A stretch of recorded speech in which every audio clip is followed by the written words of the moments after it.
Chemistry बड़ी है बेवफा, रात को पढ़ा सुबह सब सफा। बट अब ऐसा नहीं है। यूट्यूब पर मैजिक केमिस्ट्री बाय लवली कल्ला के नाम से केमिस्ट्री का चैनल है। वहाँ पर क्लास 9 से 12 तक केमिस्ट्री पढ़ाई जाती है। जल्दी से जाओ, कोरोना का डर है, बाहर भी नहीं जाना पड़ेगा। सब्सक्राइब कर लो फटाफट, बिल्कुल फ्री में।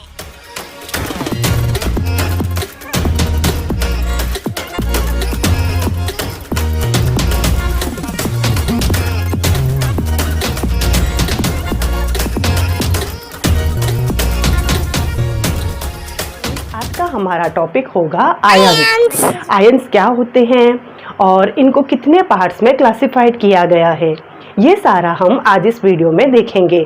ये वीडियो क्लास 9th के लिए बहुत ही इम्पोर्टेंट है। हमारे क्लास 9th का जो चैप्टर है एटम एंड मॉलिक्यूल, ये इसका एक छोटा सा पार्ट है।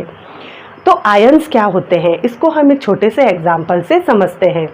हम जब कभी भी धुले हुए बालों में कंघी करते हैं तो आपने एक चीज़ नोट की होगी, जैसे ही कंघी बालों के पास में जाती है तो बाल खड़े होने लग जाते हैं। हमें ऐसा लगता है जैसे बाल एक दूसरे को धकेल रहे हो। ऐसा क्यों होता है, बाल क्यों खड़े हो जाते हैं? जैसा कि स्क्रीन पर नज़र आ रहा है, इस बेबी के जो बाल है सारे खड़े हो चुके हैं। ये खड़े क्यों हो जाते हैं? क्योंकि यहाँ पर चार्ज प्रेजेंट है। चार्ज यानी कि आवेश उपस्थित है। आवेश के लिए हमें दो बातें याद रखनी होगी। Like charges repel each other. अब इसका मीनिंग क्या हुआ? हमारे बालों में खूब सारे पॉजिटिव चार्ज है और कंघी के अंदर बहुत सारे नेगेटिव चार्ज। तो जैसे ही हमने कंघी लगाई वहाँ पर ये बाल जो है वो खड़े हो गए, क्योंकि वहाँ पर बहुत सारे पॉजिटिव चार्ज थे। उन्होंने एक दूसरे को धकेलना चालू कर दिया, रिपल करना चालू कर दिया। क्योंकि लाइक चार्जेस जो होते हैं यानी कि एक जैसे आवेश जो है वो हमेशा एक दूसरे को प्रतिकर्षित करते हैं, धकेलते हैं, रिपल करते हैं। तो यहाँ पर उन्होंने एक दूसरे को धकेलना चालू कर दिया। चार्जेस का जो बिहेवियर होता है वो बहुत ही डिफरेंट होता है। हमें लगता है लाइक चार्जेस है तो एक दूसरे को अट्रैक्ट करना चाहिए, बट यहाँ पर ऐसा नहीं है। चार्जेस का बिहेवियर बिल्कुल डिफरेंट रहेगा। पहली बात तो ये थी। अब यदि हम कंघे को और ज़्यादा बालों के पास में लेके जाएं तो हमें ऐसे लगेगा जैसे कंघा जो है वो बालों की साइड अट्रैक्ट हो रहा है, या बाल जो है वो कंघे को अपनी ओर अट्रैक्ट कर रहा है। इसका क्या कारण है? क्योंकि unlike charges attracts each other. अब यहाँ पर कंघी के अंदर बहुत सारा नेगेटिव चार्ज है, जबकि बालों के अंदर बहुत सारा पॉजिटिव चार्ज। तो दोनों डिफरेंट हो गए, अलग अलग आवेश हो गए। और अनलाइक चार्जेस जो है वो हमेशा एक दूसरे को अट्रैक्ट करते हैं। बालों में पॉजिटिव और कंघी में क्या है? Negative charge. तो ये जो इनका बिहेवियर है ये हमें ध्यान में रखना है। Like charges repel each other, चाहे वो कोई सा भी हो, पॉजिटिव भी हो सकता है, नेगेटिव भी हो सकता है। But unlike charges always attracts each other. अब हमें लगेगा बिहेवियर तो हमने देख लिया, बट ये चार्जेस आए कहाँ से? हमने तो बालों में चार्ज नहीं लगाया और न ही हमने कंघे में चार्ज लगाया। तो ये आवेश, ये चार्ज आया कहाँ से? एक्चुअल में ये जो चार्ज होता है ये एटम से आता है। और एटम में ये चार्ज कहाँ पर, किस प्रकार से प्रेजेंट रहता है वो हम यहाँ से देखेंगे। यहाँ पर एक एटम ड्रॉ करके रखा है मैंने। हम अच्छे से जानते हैं कि किसी भी एटम के बिल्कुल सेंटर में न्यूक्लियस होता है और उस न्यूक्लियस में न्यूट्रॉन और प्रोटॉन्स प्रेजेंट रहते हैं। न्यूक्लियस जो होता है उसमें जो न्यूट्रॉन है उस पर कोई चार्ज नहीं होता, वे न्यूट्रल होती है। वे जो स्पीशीज़ है बिल्कुल न्यूट्रल। जबकि प्रोटॉन जो है उसके ऊपर हमेशा पॉजिटिव चार्ज रहता है। न्यूट्रॉन और प्रोटॉन दोनों प्रेजेंट कहाँ रहते हैं? किसी भी एटम के बिल्कुल सेंटर में, न्यूक्लियस के अंदर। जबकि देखो यहाँ पर मैंने ब्लू कलर से कुछ नेगेटिव चार्ज स्पीशीज़ बनाई हैं। ये ऑर्बिटल्स हैं, ये जो सर्कल्स बने हुए हैं न्यूक्लियस के चारों ओर राउंड शेप में ऑर्बिटल्स पाए जाते हैं या ऑर्बिट्स होती है। इनमें इलेक्ट्रॉन्स जो है वो लगातार चक्कर लगाते हैं और इलेक्ट्रॉन्स हमेशा नेगेटिव चार्ज स्पीशीज़ होती है। तो अब हमें समझ में आ गया है एक एटम में इलेक्ट्रॉन्स कहाँ रहते हैं, प्रोटॉन्स कहाँ रहते हैं और न्यूट्रॉन्स कहाँ रहते हैं। प्रोटॉन पर पॉजिटिव चार्ज, जबकि इलेक्ट्रॉन्स पर हमेशा नेगेटिव चार्ज होता है। तो अब हमारे दिमाग में आएगा प्रोटॉन पॉजिटिव चार्ज है, इलेक्ट्रॉन नेगेटिव चार्ज है। तो ऑल ओवर यदि हमें पूछा जाए एटम कैसा होता है, पॉजिटिव होता है या नेगेटिव, तो हमारा आंसर होगा एक एटम हमेशा न्यूट्रल स्पीशीज़ होती है, एटम पर कोई चार्ज नहीं होता। इसका रीज़न क्या है? किसी भी एटम में जितने प्रोटॉन्स होते हैं उतने ही इलेक्ट्रॉन्स होते हैं, बस अंतर केवल क्या रहेगा, साइन का या चार्ज का। इनकी वैल्यू बिल्कुल इक्वल, बट इनके ऊपर पॉजिटिव जबकि इलेक्ट्रॉन के ऊपर नेगेटिव होता है।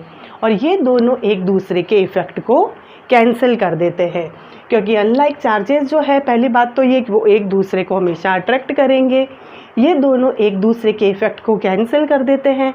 तो ऑल ओवर एटम जो है वह न्यूट्रल होता है, दोनों की वैल्यू या दोनों की नंबर्स बिल्कुल इक्वल, बस केवल चार्ज है डिफरेंट। इसके ऊपर पॉजिटिव यानी कि प्रोटॉन के ऊपर, जबकि इलेक्ट्रॉन के ऊपर नेगेटिव। तो अगर आपसे पूछ लिया जाए एटम कैसा है, तो एटम कम्प्लीटली न्यूट्रल होता है। बट कभी कभी क्या होता है, जैसे मान लेते हैं ये कोई एक एटम है, ये एटम तब तक ही कहलाएगा जब तक इसमें number of protons, number of electrons बिल्कुल इक्वल हो। बट कभी कभी क्या होगा, ये जो एटम है ये बाहर से किसी एक इलेक्ट्रॉन को एब्जॉर्ब कर लेता है या किसी एक इलेक्ट्रॉन को एक्सेप्ट कर लेता है। अब इस पोजीशन में क्या हो गया, अब इस स्पीशीज़ को जब इसने बाहर से एक इलेक्ट्रॉन को एक्सेप्ट किया, मान लेते हैं ये एक्सेप्ट किया हुआ इलेक्ट्रॉन यहाँ बैठ गया, अब यहाँ पर number of protons number of electrons के इक्वल नहीं है। इस पोजीशन में इसे हम एटम नहीं कह के आयन बोलेंगे। और आयन भी कैसा, क्योंकि इसके ऊपर एक्स्ट्रा इलेक्ट्रॉन बैठा हुआ है। एक्स्ट्रा इलेक्ट्रॉन का मतलब क्या हुआ, एक्स्ट्रा नेगेटिवली चार्ज स्पीशीज़ आकर के बैठी हुई है, जबकि एटम में क्या था, positive is equals to negative. Number of proton number of electrons के बिल्कुल बराबर थे, तब तक तो वो एटम था। अब इसने बाहर से एक इलेक्ट्रॉन को गेन कर लिया, तो इसने एक नेगेटिवली चार्ज स्पीशीज़ को एब्जॉर्ब कर लिया, तो ये आयन बन गया। आयन भी कैसा, हम क्या बोलेंगे इसे, नेगेटिव आयन। क्यों बोलेंगे, क्योंकि अब इसमें जितना प्रोटॉन है उससे एक ज़्यादा इलेक्ट्रॉन है। ये जो नेगेटिव आयन है इसे एक और नाम दिया जाता है एनायन, इन्हें एनायंस भी कहते हैं। अब जैसे मान लेते हैं इसने बाहर से एक इलेक्ट्रॉन लिया, तो हम इसको रिप्रेजेंट करेंगे, फॉर एग्जांपल ये क्लोरीन है, ऐसे रिप्रेजेंट करेंगे। एक एक्सेप्ट किया है, एक नेगेटिव चार्ज, हम एक यहाँ पर लिखते नहीं हैं, ये सफिशिएंट है। मान लेते हैं यहाँ पर ये जो था वो ऑक्सीजन एटम था, उसने बाहर से 2 इलेक्ट्रॉन्स को एक्सेप्ट किया, तो जैसे ही उसने 2 नेगेटिवली चार्ज्ड स्पीशीज़ को एक्सेप्ट किया, तो अब उसे हम फिर से आयन बोलेंगे। आयन भी कैसा, negative charge, negative ion, anion. अब उसमें प्रोटॉनों की संख्या जितनी होगी उससे ज़्यादा 2 इलेक्ट्रॉन्स उसमें प्रेजेंट रहेंगे, और उसे हम, ऑक्सीजन का सिंबल क्या होता है, O। अब इसे रिप्रेजेंट करेंगे हम ऐसे, नेगेटिवली चार्ज्ड और 2 क्यों, क्योंकि उसने बाहर से 2 इलेक्ट्रॉन्स को एक्सेप्ट किया है।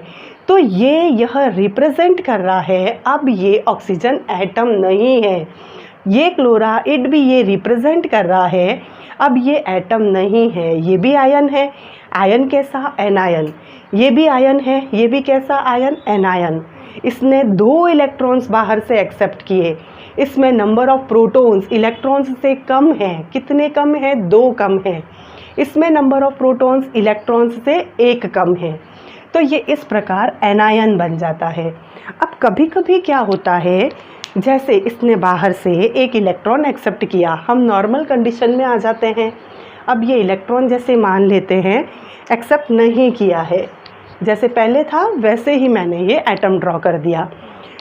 कभी कभी सिचुएशन उलट जाती है, ये जो एटम है यानी कि ये जो न्यूट्रल है, एटम को मैंने बताया बिल्कुल न्यूट्रल होता है, उदासीन होता है। कभी कभार ये अपने एक इलेक्ट्रॉन को यहाँ से लूज़ कर देता है, किसी को डोनेट कर देता है। अब इस सिचुएशन में एक नेगेटिव चार्ज स्पीशीज इस एटम में से चली गई, तब क्या होगा, number of proton number of electron के इक्वल नहीं रहेंगे।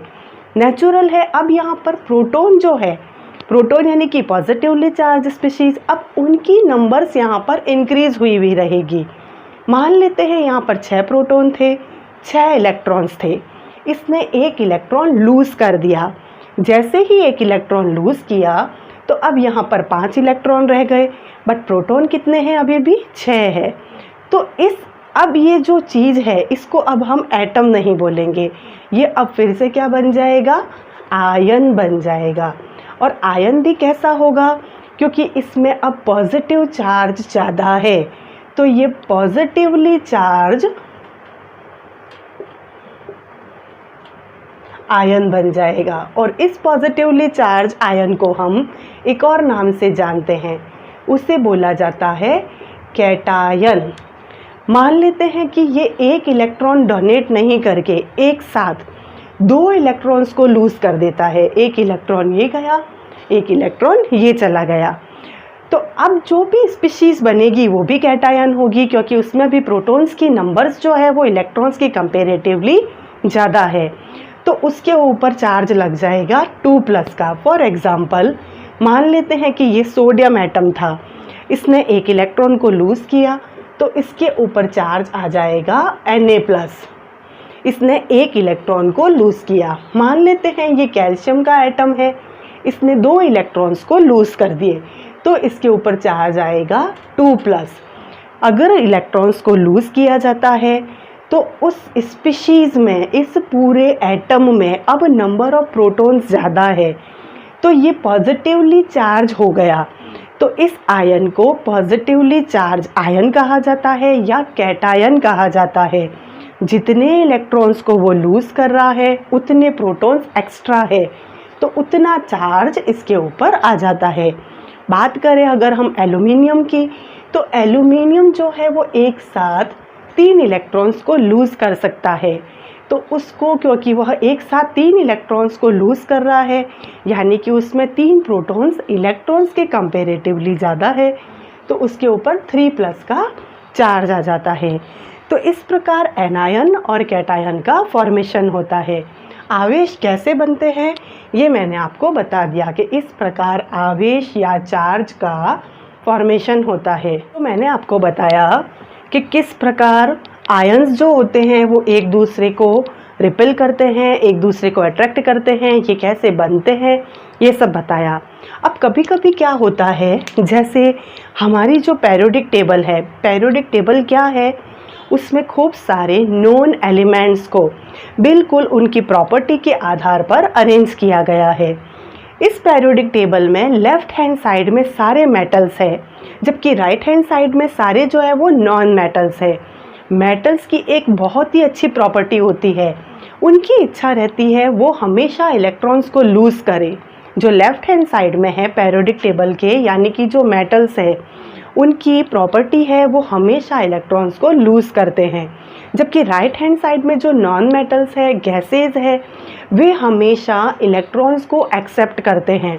अब हम इसमें से एक एग्जांपल लेते हैं, जैसे सोडियम, ये पेरियोडिक टेबल के लेफ्ट हैंड साइड में प्रेजेंट है, this is a metal, sodium metal. ये है क्लोरीन, ये है नॉन मेटल, पेरियोडिक टेबल के राइट हैंड साइड में। जैसे कि मैंने बताया, मेटल्स की इच्छा रहती है वो इलेक्ट्रॉन्स को लूज़ करे, तो ये एक इलेक्ट्रॉन को लूज़ करता है, तो इसके ऊपर चार्ज आ जाता है Na+। अभी थोड़ी देर पहले बताया था, अगर इलेक्ट्रॉन को लूज़ करेगा तो एक इलेक्ट्रॉन कम होगा।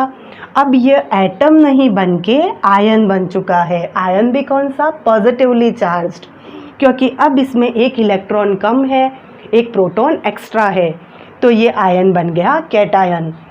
ये है क्लोरीन, ये जो इलेक्ट्रॉन त्यागता है, डोनेट करता है, लूज़ करता है, उसे ये एक्सेप्ट कर लेता है।